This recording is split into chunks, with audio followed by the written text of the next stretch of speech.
Assalamualaikum warahmatullahi wabarakatuh. Izin memperkenalkan diri, nama saya Bella Angelika dengan NPM 29 dari kelas A, Prodi Pendidikan Sejarah. Di sini saya akan mempresentasikan sejarah konstitusi mengenai dinamika konstitusi di Indonesia. Di sini yang akan saya bahas yaitu mengenai perubahan Undang-Undang Dasar sementara 1950.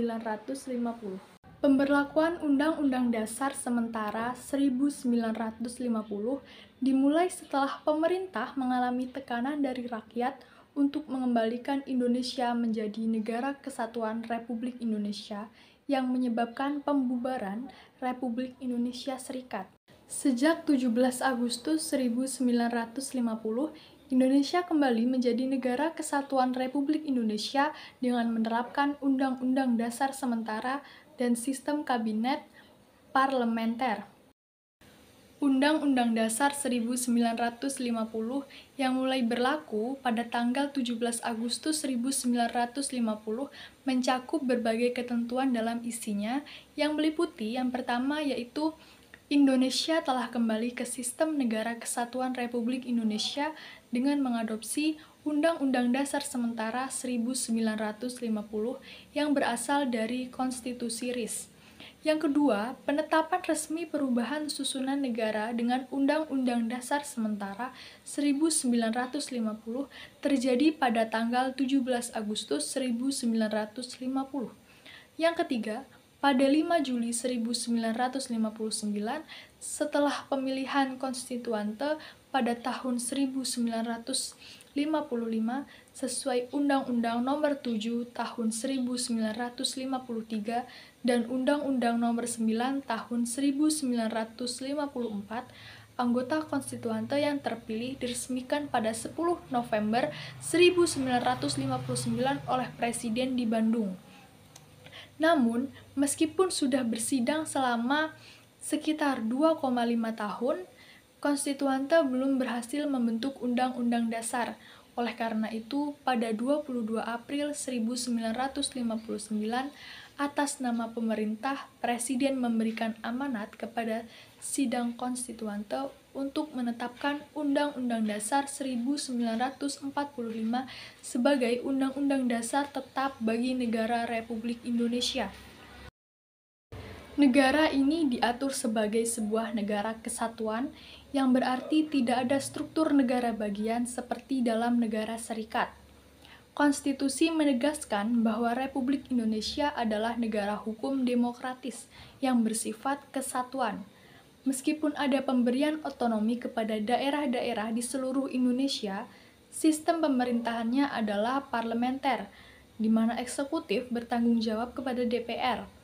Meskipun kepala negara tidak bisa digugat, DPR bisa dibubarkan oleh Presiden jika dianggap tidak representatif. Dalam Undang-Undang Dasar sementara 1950, Pasal 45 ayat 1 menetapkan bahwa Presiden adalah kepala negara, dan karena posisinya sebagai kepala negara, Presiden tidak dapat dipertanggungjawabkan dalam roda pemerintahan. Kekuasaan Presiden menurut Undang-Undang Dasar sementara 1950 mencakup yaitu yang pertama, kekuasaan legislasi, di mana Presiden bersama DPR memiliki wewenang dalam pembuatan undang-undang. Presiden juga memiliki kewenangan untuk menginisiasi pembuatan undang-undang dan menyampaikan rancangan undang-undang kepada DPR. Yang kedua, kekuasaan militer, di mana Presiden memiliki kendali atas angkatan bersenjata berdasarkan Pasal 85 Undang-Undang Dasar sementara 1950.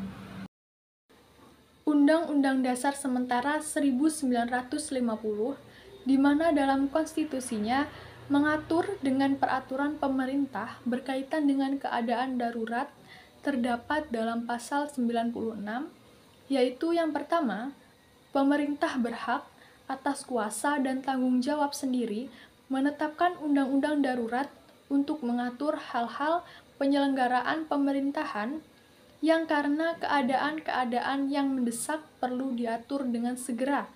Yang kedua, undang-undang darurat mempunyai kekuasaan dan derajat undang-undang. Ketentuan ini tidak mengurangi yang ditetapkan dalam pasal yang berikut. Undang-undang darurat yang dibuat pada masa konstitusi Undang-Undang Dasar Sementara 1950 diantaranya yang pertama yaitu di tahun 1951 Konstitusi Undang-Undang Dasar Sementara menghasilkan banyak undang-undang darurat terkait masalah pajak dan ekonomi dengan total 25 undang-undang darurat yang dibentuk pada periode tersebut.